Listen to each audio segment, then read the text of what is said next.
Coach, thank you so much for coming onto the podcast and speaking to us. I mean, you said this just off air, but Comoros have never beaten Zambia, never beaten Morocco, and then never beaten Mali. So it's an easy task coming for you, huh? In the Africa Cup of Nations coming up in just over a couple of weeks. No, we without pressure. I mean, this is the fantastic challenge because it's something that never happened before. So the challenge is to beat one of them at least. I think it'll be possible. Coach, how has it been for you preparing? We were talking a bit off air about the challenges of preparing players coming into camp, things like that. What and often that's such a big conversation around the AFCON is it's so different from from the World Cup, from the Euros, where you have the summer, you have these breaks. For you as a coach, what are these kind of weeks like in the build up of to the tournament? Because you don't have the players yet, you can't train with them, you can just prepare and hope that they don't get injured, hope that everything is okay before the tournament starts. How is that all going for you? It's very difficult, of course, because as you said, for the World Cup, for the Euros, people they have time to prepare. In our case, just in 1 week, 8 days, how you can prepare well the team. And also, we hope that we have no injury, but this is the risk. Also, if we play until the end, even because us, we're gonna play the first game on 21. Maybe it's different. The team they're gonna start on 23, 24 the competition. I mean, this is Yeah. different. 4 days is too much. So let's see. In any case, we are at work, and I am the style of the coach that when I am in emergency, I don't panic. Always, I try to stay calm and to find the right solution. I think that's the approach you need to have in these kind of tournaments. Like whatever comes up, whatever is thrown at us, we adapt, we make it work. Coach, I want to just kind of reflect a bit back because now you've been with this team for a little over 2 years, and it's been quite the journey. I think of those first couple games you were playing in Moroni against CAR, against Ghana in the World Cup qualifiers, and then you have this whirlwind AFCON qualifiers of just 2 months where you play 6 games and you have to just get it over the line. How, when we spoke for the first time when you came on the podcast, you said that your remit was to build a new team because we'd seen this generation of Comorians coming up through with Ali Abdu from 2010, 2014 through to the 2021 AFCON in Cameroon.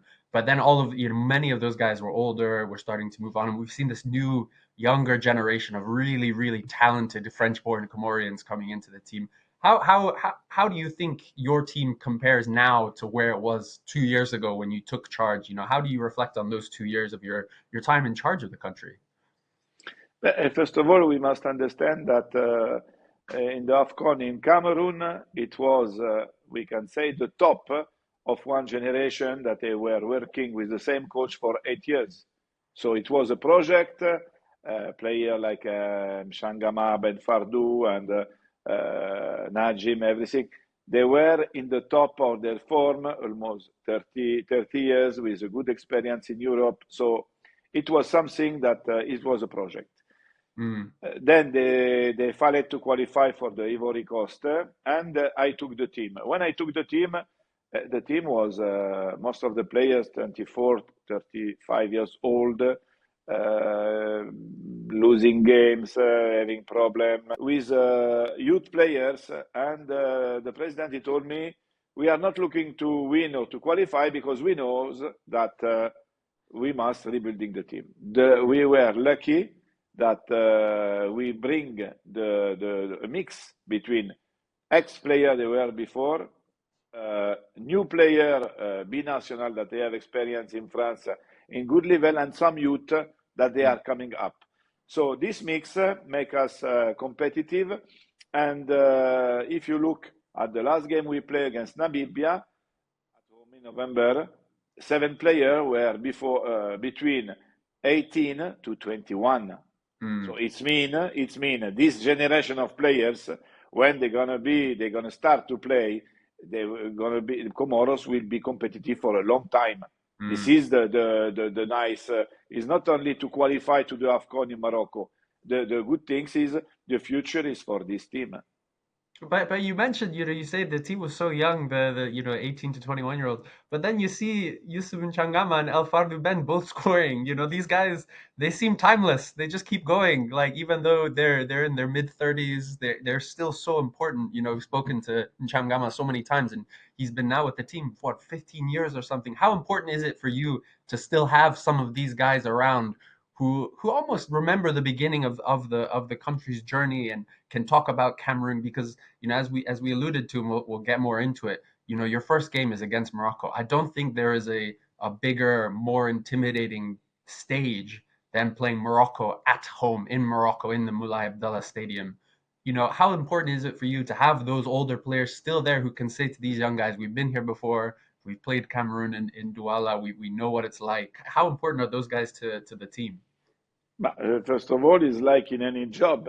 If you want to know to be an architect, you must work. Even if you have the license or diploma, you need to work with some architect that they have experience. Hmm. In medicine is the same, in football is the same. So of course you need young players because they want to show something, they have motivation, they have quality. But you need also to have experienced player that they can give their experience, the example. And Yusuf and Changama is one of them. He's the leader, he's the captain, he's a player that evergreen, we can say, because I don't know how many years he has because he trained like a baby, and he's always the first to start the training. Even when the training stop, he continue to train, and this is the good example for the youth generation, and is very important. Hmm. I discovered him in the first game because in the first game we play against Centrafrique. We start very well the game. It was my first game official in charge. We start very well, but then we received a goal, own goal after less than 10 minutes.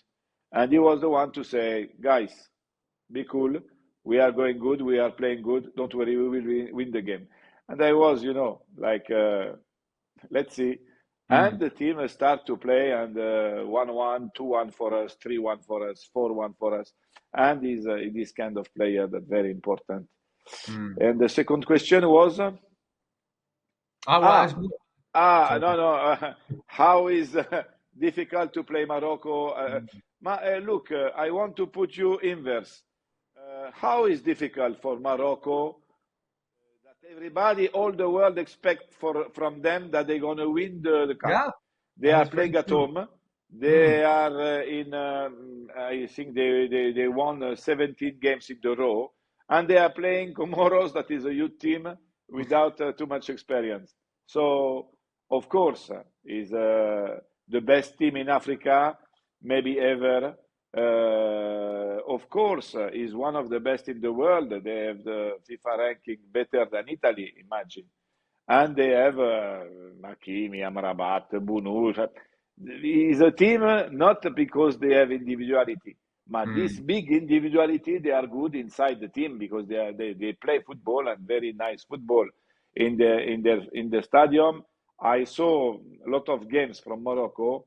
Is really a great team, and it will be very tough for us. But in the same time, we don't have pressure. So if we Hmm. make a good result, it will be something unbelievable. We were able to beat Ghana. We were able to beat Tunisia. So I think we must, first of all, respect us, and then Hmm. to be confident. Confident. Yeah, I mean, and it's a good point about Morocco being under pressure because when they're at the World Cup, there was no pressure, and then even at the last CAN when they got knocked out by South Africa, it was a huge surprise because the pressure was on Morocco. That we had such high expectations. In terms of the preparation, obviously it's I suppose it's been a strange journey for you, right? Because you played those first two games in Moroni, and then you'd never played there again until just a couple months ago for those friendlies. You're playing in the AFCON qualifiers. Playing games in Morocco, playing games in Tunisia, even when you're not playing Tunisia, playing Madagascar, playing in Cote d'Ivoire.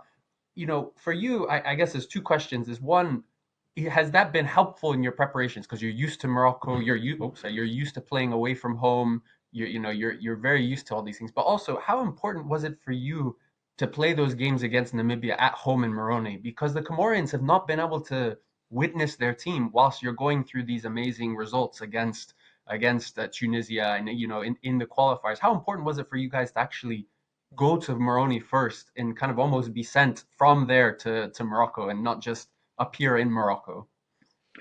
It was very important because after 2 years away, the fans, I think it was something that the fans, they want to see the player, they want to see the training. That's why I make all the training is open door because I want to see the fans in the stadium. And it was very great because even if it was training, any goals was something like in the real game. It was unbelievable. And the players were happy. The players, they feel how the people they love them, how the people they expect from them, how the people they are ready to follow them, because this is something unique, the team and the fans. So Mm. that's why we prefer, even if it was difficult in the last moment, we prefer to go in Moroni, to stay there, to play 2 games there, and it was very important for the self-confidence and everything. I know maybe tactically, technically, we can make better if we were going to Morocco to play 2 friendly games.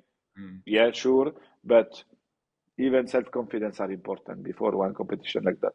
Yeah, absolutely. And we see that often in these tournaments. Yeah, your preparation isn't necessarily as important as the team and the cohesion and the attitude you can build. Stefano, I want to get your opinion on something as well, because you've demonstrated more than maybe any other coach in the last couple of years the amount of progress you can make in a small country in Africa, first with South Sudan, when you took them, to actually qualify for the qualifiers, no longer just be stuck in the preliminaries, beat a team like Congo, beat my own country, Kenya, like, and then now seeing your success with Comoros. What is it about Africa as a football system where we can see so much, I guess, mobility in terms of the teams? Because in the last years, we've seen Gambia, we've seen Comoros, we've seen I was in Cape Verde for the World Cup qualifiers when they qualified for the World Cup. These countries that in many ways should have no right to be doing so well. We don't see this in Europe. We don't really see this in other continents where you have these tiny countries coming from nowhere and becoming established, I would say middle class countries. Yes, you're not as big as Morocco, Nigeria, these ones, but you've become so competitive. You don't see that in Europe. What is it about the continent, or why do you think it's possible for that kind of mobility to happen? For many reasons. First of all, because in Africa it's very difficult to win 1 game, uh, because in Africa, even if you play against Zimbabwe away, you play against Djibouti away, against Somalia away, you don't know what's going to happen, and Mm. everything is possible, first of all. Second, there is many national. It was in Africa, even if the local players, they have not good background, they are fighter, and Mm. physically they are strong, and the mentality is to never give up. I Mm. remember in South Sudan, with normal player, we were able almost to draw against Mali. Something Mm. unbelievable. And before you mentioned South Sudan, don't forget that with South Sudan, as a technical director, we qualified for the AFCON under 17, under 20. Mm. Is something unbelievable. Only maybe Senegal and Nigeria, they make the same. But I mean, in Africa, everything is possible because of the mentality, because of the contest, everything. In Europe is different. In Europe is something like everybody respect everybody. So if you are Malta, you play against England, you believe that it's impossible to win the game. In Africa, if I don't want to say always the same, uh, Burundi, they play against Senegal, they expect to win. Mm. To win because the Yeah. mentality is why not? I'm gonna Mm. show you. So it's very, very tough, very difficult to win in Africa. First of all. Second things, African players are everywhere. So if you make a good scouting to bring maybe some Capo Verde players, some Senegalese players, some Ghanaian players, some player from Comoros, everywhere there, someone, you bring them to the national team. Of course, at the level grow. This is maybe Malta or this kind of team. They don't have a Maltese playing in Premier League, and you don't know. Mm. This is also the why African team, even the small one, they become more competitive. Yeah, I think I do think it's amazing, and I think because yeah, I don't think countries like Comoros, if you were in Europe, it wouldn't happen. You couldn't see this kind of development, this kind of a country competing or beating Ghana or Tunisia or whatever. I don't think it happens, and I think it's a very interesting side of things. Stefano, we appreciated your time. We want to look towards the actual AFCON because as you said, you're in the group with the hosts. You're playing that first game. The pressure is all on them. You're playing against three teams you've never beaten before. How what are your kind of hopes and expectations going into the tournament? Have you set a target for the team? Have you set a target for yourself? What are your kind of hopes for the AFCON? We must be honest. We must be honest. It's true that we beat Tunisia, we beat Ghana, we beat Capo Verde, three teams that they are going to World Cup. We beat Gambia, we beat Madagascar for the first time. We played 22 games, we won 12. We grow 30 position in the FIFA ranking. All these things are true, but also we must see the reality. We're gonna face a team that not in Africa, in the world, they are really one of the best. So it's normal that we cannot ask for a target. Mm, Target can have Senegal can say we want to arrive semi-final. Morocco, the target is to win the title. Nigeria, maybe we want to arrive in semi-final. Algeria, the same. Egypt, even. But Comoros, the second time we go there. Our target is to go more far we can. mm, More far we can. This mm, is our target without limit. I don't want to limit the player, but even I cannot tell you we have big expectation because we don't have a 20 player in Premier League, and we are still young. For us, is the target is to be always in the Afcon every 2 years. This is our target. So let's see what's going to happen in this one, and then we will see the future. mm. I think that's a good approach. And like you said, I think it's refreshing that even the federation itself hasn't come to you and said, this is a target. We have to qualify for this. We have to do this. Instead, it's, can we see we're developing the team? Can we see we're making progress? The final thing I wanted to ask you, Stefano, is at the AFCON in Cameroon, which I think you were at, Comoros, it was obviously so special for the Comoros to qualify, for the Coelacanths to go and beat Ghana, to get out of the group stage, that crazy game against Cameroon, obviously, where they didn't have a goalkeeper, etc. But it was one thing that was really hard about that tournament was it was during COVID, right? So there was no fans, there was no one could travel from outside Cameroon really, in big numbers. Even the Cameroonian games, they were restricted in numbers. This time, however, in Morocco, obviously, as you already mentioned, there's a very large Comorian diaspora in Morocco, mainly students who are studying there because Morocco has this relationship with Comoros and a lot of other countries. But also, I think we previously mentioned about the huge diaspora from Comoros, obviously in Marseille, in the south of France, and in the rest of France as well. And it's so easy to travel to Morocco. Obviously, not for that first game because there'll probably be some just a few more Moroccan fans than Comorians. But how special is it for you guys and Comoros as a nation to actually be able to celebrate and witness their team play live in a way that they didn't get to in Cameroon. That you just because often that's the case in Africa because the continent's so big, it's so hard to travel sometimes, it's so expensive. Countries don't get to celebrate their moments, but actually for you guys, this time you will have fans there. You will have a big support. I am sure. Even because Morocco is close to France, we have a lot of students there. I think even Comoros is a team that even other country they like, because many time I receive message from Senegal, message from other countries that they are saying, I am from Senegal, but I support Comoros because I like the style we play football. So what they did in the AFCON in Cameroon was simply unbelievable.